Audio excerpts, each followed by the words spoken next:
Amateur radio, also known as ham radio, is a popular service and hobby that enables so many activities, from public service to scientific experimentation to sheer fun. With more than 740,000 practitioners in the U.S. and 1.75 million worldwide, there are federally licensed amateur radio operators everywhere, in your neighborhood, in your workplace, and in your schools.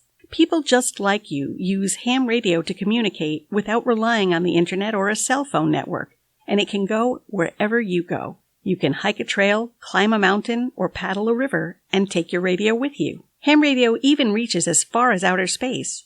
Ham radio operators can talk to astronauts aboard the International Space Station, talk to other operators through satellites orbiting Earth, and even bounce their radio signals off the moon and back. The amateur radio service is a valued element of neighborhoods and municipalities across the U.S. In times of disaster, when regular communications channels fail, the amateur radio service works with public service agencies such as FEMA, the American Red Cross, and the Salvation Army to assist emergency communications efforts. Amateurs can also use their radios to volunteer within their communities, providing communications for events like county fairs, parades, and road races. Although people get involved with amateur radio for many reasons, they all pass a test to earn the Federal Communications Commission license that shows they have a basic knowledge of the principles of electricity, radio technology, and operating rules. This knowledge has practical everyday applications that educators have used to teach science, technology, engineering, and math concepts. Lots of hams got into the hobby as kids and followed their interest in radio to exciting careers as astronauts, engineers, pilots, and more.